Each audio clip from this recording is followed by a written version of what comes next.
ফ্রান্সের বিতর্কিত আইনে শুরু হয়ে গেছে হিজাব বিতর্ক। অলিম্পিককে ঘিরে যা আরও বড় হয়েছে।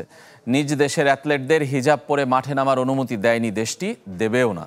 এমনকি উদ্বোধনী অনুষ্ঠানেও স্প্রিন্টার সোনকাম্বা ছিলা হাজির হয়েছিলেন ক্যাপ পরে। আর বাস্কেটবল দলের খেলোয়াড় দিয়াবা কোনাতেকে দলেই নেওয়া হয়নি হিজাব ছাড়বেন না বলে। অলিম্পিক স্বপ্ন পূরণের আনন্দ ছাপিয়ে হতাশা ঝরেছে ফ্রেঞ্চ অ্যাথলেট সোনকাম্বা সিলার ইনস্টাগ্রাম পোস্টে, যার মর্মার্থ অলিম্পিকে অংশ নেওয়ার জন্য মনোনীত হলেও নিজ দেশের উদ্বোধনী অনুষ্ঠানে অংশ নিতে পারবেন না, কারণ তিনি হিজাব পরেন। তার এই পোস্ট আলোড়ন তুলেছে, নজর কেড়েছে ফরাসি ক্রীড়া প্রশাসকদের। শেষ পর্যন্ত ঠিকই উদ্বোধনী অনুষ্ঠানে অংশ নিতে পেরেছেন, তবে সেটা হিজাব ছেড়ে নীল ক্যাপ মাথায়।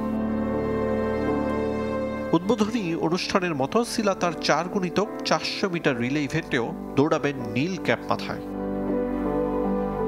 তাও তো সিলার অংশগ্রহণ নিশ্চিত, কিন্তু দুর্ভাগা দিয়াবা কোনাতে বাস্কেটবলের চূড়ান্ত দলে তাকে বিবেচনায় নেয়নি ফরাসি বাস্কেটবল ফেডারেশন, কারণ সেই হিজাব 2018 যুব অলিম্পিকে রৌপ্যজয়ী দলের সদস্য দিয়াবা।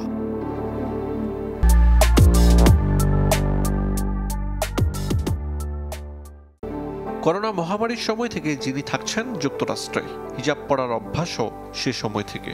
হিজাব ছাড়বেন না বলে অনড় থাকায় হারিয়েছেন নিজ দেশে অলিম্পিক খেলার সুযোগ।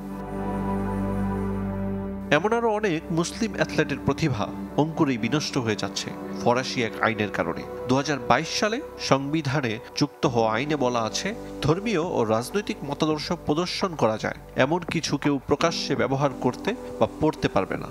খেলার জন্য আলাদা কোনো আইন না থাকলেও দেশটির ফুটবল, ভলিবল, বাস্কেটবল সহ বেশ কটি ফেডারেশন নিজস্ব আইনে হিজাবকে নিষিদ্ধ রেখেছে, এমনকি স্কার্ফ পরাও যাবে না।